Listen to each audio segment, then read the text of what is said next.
Hallelujah, hallelujah, all my wonderful and fantastic fun winners. That's right. This is Fitz you, Sergio Fevers, your winner. That's right. I want to welcome everybody to the WINNAS Podcast. Right now, I have an extremely awesome cast of special guests. And I'm telling you, I handpicked these winners because they know what they're talking about. Today's topic is about Project 2025. We're going to expose the truth and the lies and the falsehoods about it, okay? We got, I'm going to let you guys introduce yourself. Michael Buie, let's start with you, Mr. Buie. Okay, well, my name is Michael Buie. I'm a programmer, a filmmaker, a photographer, also travel singing, but I do love to know what's going on around me in the political world. So I do watch the news and try to get a varied opinion, look at other people's viewpoints, listen to them, and I think this should be an interesting show tonight. All right, Mr. Hawthorne James. Hey, everybody, this is Hawthorne James. I'm an actor, writer, producer, you name it. I've done it in the film and television industry from once my last 9-to-5 job was I was one of the highest. I was one of the highest black executives in Hollywood. But you name it, I've done it. So there it is. Miss Keiana Ráe. Hello, everybody. My name is Keiana Ráe. I am a model, 8-year veteran. I'm also a philanthropist. Anything that you can think of creative, I do it. So don't put me in a box. Who I represent God and everything that He stands for. So I like to let that shine through in everything that I do. Positivity is definitely key, and Jesus is the answer. Mr. Samuel Blue. How y'all doing this evening? My name is Sam Blue. I'm a retired Army veteran, and I represent the community. I like to do a lot of research, go down to the General Assembly, and kind of break things down just so people in my community can understand what laws are being passed. Okay, now, with all that being said, y'all should be... It's amazing y'all ain't fat as hell because y'all eating a lot of damn humble pie. I'm going to tell you this because I'm going to tell you this right now. I'm going to give y'all my introduction of these winners on this show, okay? Mr. Michael Buie is a multiple award-winning producer, writer, director, actor, filmmaker, photographer. Straight like that. And y'all know this dude over here lying talking about he only worked from 9 to 5. He on here right now. You know what I'm saying? That's that Mr. Hawthorne James. And he will dangle your ass from the balcony, okay? But he know what he's talking about, and I learned a lot from him. By the way, Mr. Michael Lee Buie is my acting coach and mentor. Keiana Ráe. I'm very fortunate to be a model manager, and she is helping me in the business industry. She is very humble, too, but she got it going on like popcorn. And this dude over here to the right is tenacious as hell. That's why I really chose him. His name is Mr. Samuel Blue. He is a political activist and strategist. Now, with that being said, let's get it popping, y'all. Straight like that. Y'all trying to lie already. Come on now, let's get it. We're talking about Project 2025. So many people read without comprehending what they're reading. I chose you guys because through our conversations in the past on social media and in person, y'all bring out the truths and the lies.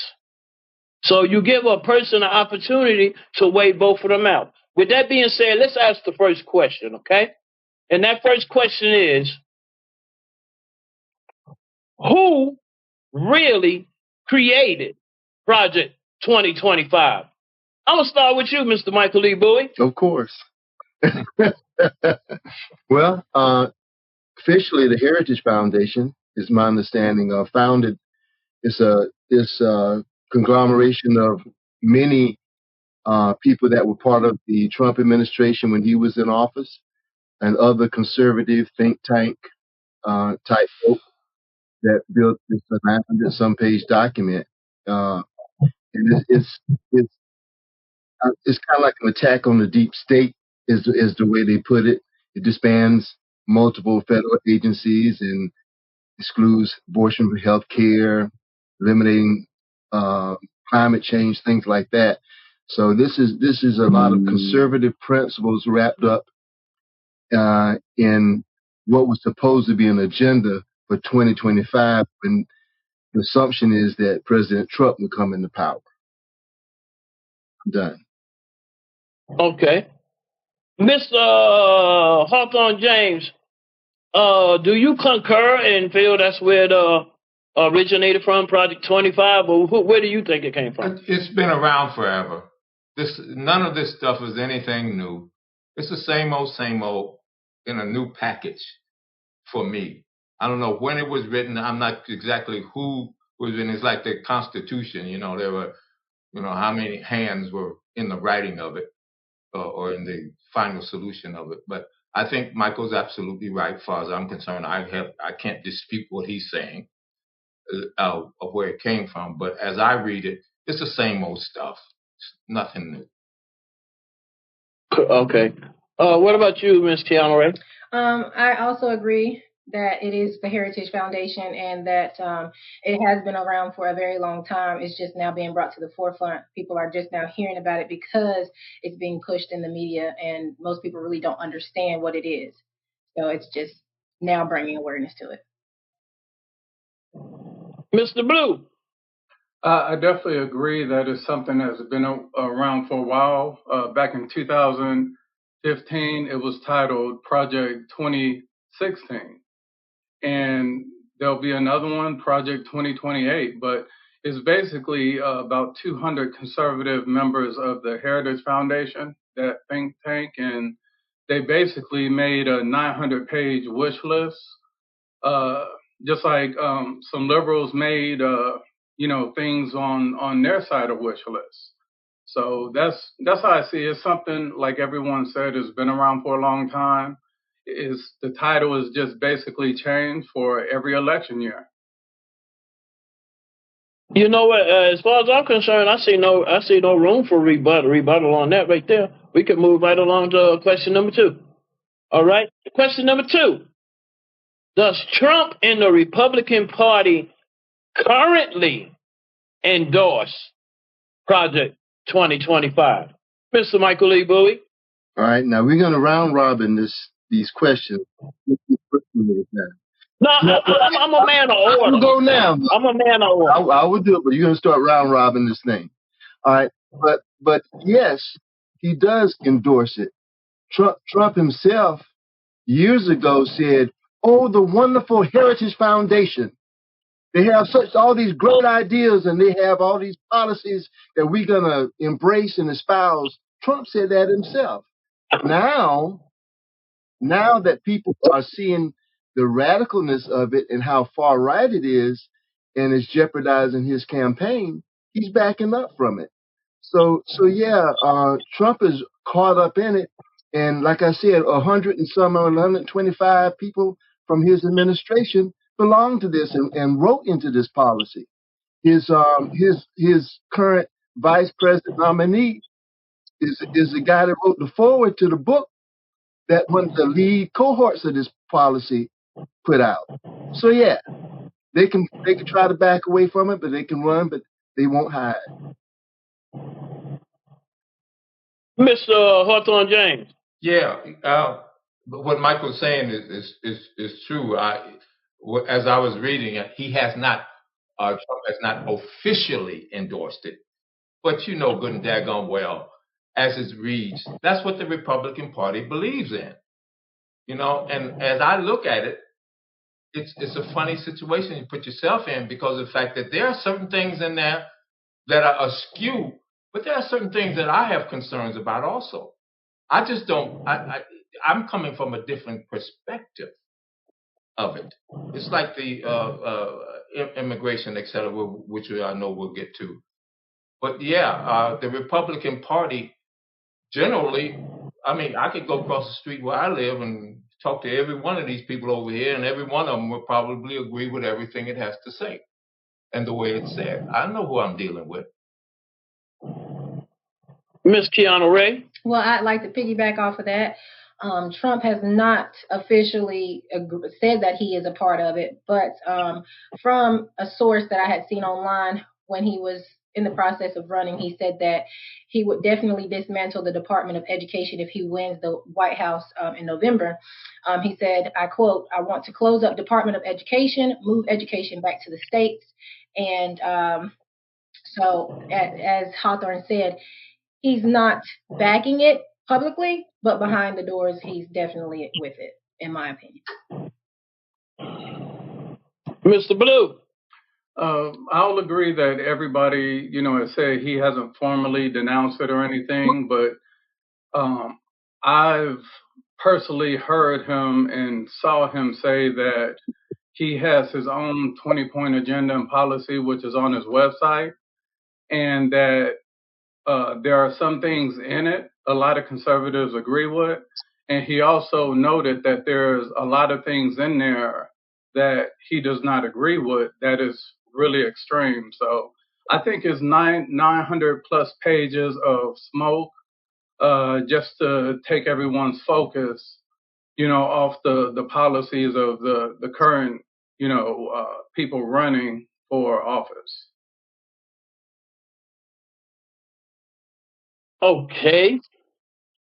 Question number 3, I'm going to change a little bit. We don't get to rebut? Okay, yeah, okay, yeah. Forgive me. Okay, so if anyone wants to rebut that, feel free to go ahead. Well, you got a minute. So it's not really butting heads or anything, but I'm just curious. I was listening to Brother Blue, who is very, very knowledgeable guy. You say that Trump said he doesn't agree with a lot of things in there. Can you tell me some things that Trump doesn't agree with that's in this Project 2025?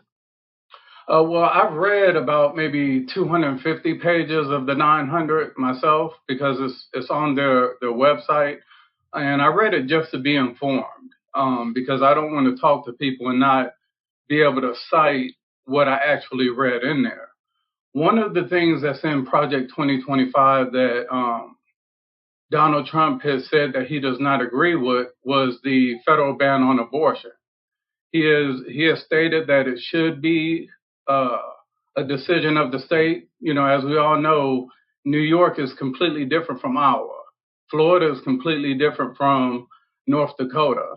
And I do agree with the Department of Education being moved to the state level because I don't think a federal agency should be able to put all our states into one box, one curriculum, one.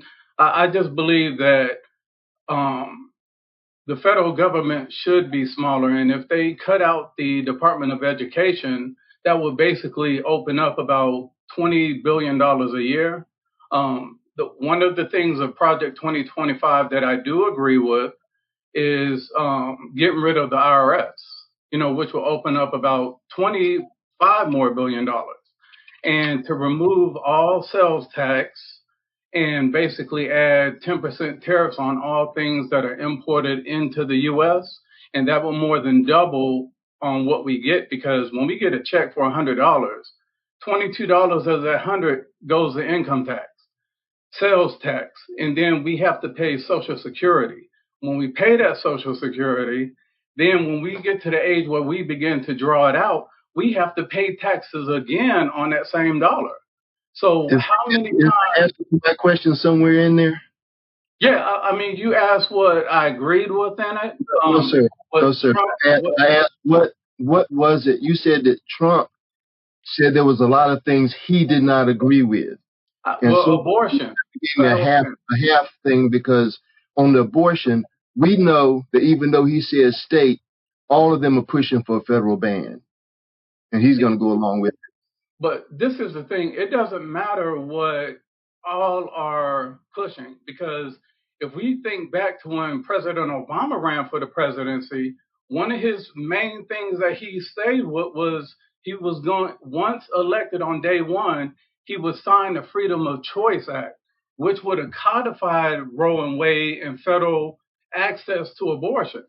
But when he got elected, what he backtracked and said, the Freedom of Choice Act is not his priority. And that's the issue. There's a lot of things that come back and forth, but it's the Supreme Court has said that it will be handled by the state. So like my state, Michigan, my home state, they voted on it, and abortions are fine in Michigan now. So every state can vote on what they want because every state is different, and I completely agree with that. So it'll be good later on to have a discussion about where the boundaries between states' rights and federal government should be. I believe that's going to come up in Agenda 47. So Sam's talking on a good topic. It's just out of scope to go too deep into that. Right. We're going to get on that with Agenda 47, if I'm not mistaken. Okay. Now, next question. Do anybody else want to interject? Are we on the same page in the same book? Well, I do have questions for what Sam said, but I don't think that's on the agenda for today. But it's interesting about the tax thing. Yes. Right. Because I think we're getting to that too. There is a question that you have about tax structure in Project 2025. So maybe you could bring it up then, Mr. James. Okay. All right.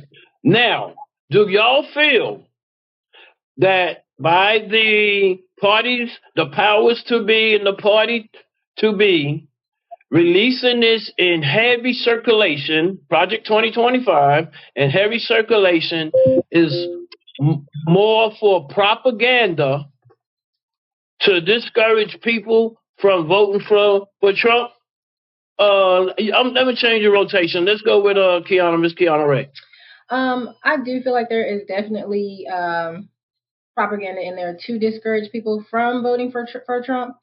But as Sam said, with him not wanting to go for abortion, that's going to have people on his side because there's a lot of people who agree with that as well. And with the taxes and things, people, when it comes to taxes, there's a lot of people out here in the world that's hurting, and they're hurting because of taxes. I think that there is always going to be some slander in the media to sway people to vote for the other candidate. But I do agree that there is a lot of propaganda to discourage them from voting for Trump. And people are not taking the initiative to read the 900 pages or at least start on the pages of what's actually in Agenda 2025. Correct. Mr. James. It's so funny. I'm listening to Keiana, and she said people to read. Hell, the Congress people don't read the bills that they write. So why are you expecting the general public to read it all? And that's nothing to do with you, Keiana. I'm just saying. I completely understand that. And it's something to where awareness needs to be brought to this, because there's a lot of people that's complaining. But how can you complain when you don't really understand at all what is going on? You don't even know the background, the backstory. Most people don't know who founded it. They don't know that Trump is not the head of it. They just think that, it's Trump. So it's a lot of people that are just the blind leading the blind. And those that actually are seeing, we're getting a hard time because we're actually putting the truth out there, and it's hurting a lot of people's feelings. Yeah. And Mr. James. Yes, sir. Bottom line, is it propaganda or not? I think everything's propaganda. Correct. But is it to directly discourage people from voting against Trump? I think a piece of it is. It's so muddled. This whole political thing is. Life itself is muddled in the first place. Now we throw people in there wanting power, etc.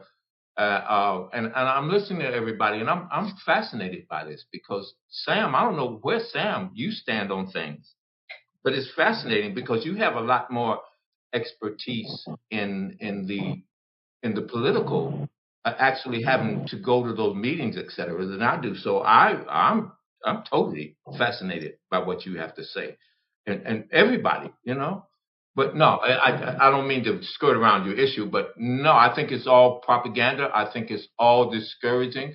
I think most people don't need much discouraging not to vote. For Trump with his big mouth, yeah. Coach Buie. Yeah, so I'm gonna shoot straight with it. I think that it is a policy that people are afraid that Trump will jump right in with both feet and with much of it. And will they use that to stoke that fear with other people? Of course. I mean, that's what it's about, is one side just dogs the other side. Am I right or am I right? That's right. You're right. So, man, I love associating with you intelligent people. Go ahead, Buie. So I wouldn't say that the issue and the fears are contrived, like people just made it up. They didn't make it up. It's there. But are they using it to discourage the vote for Trump? Of course.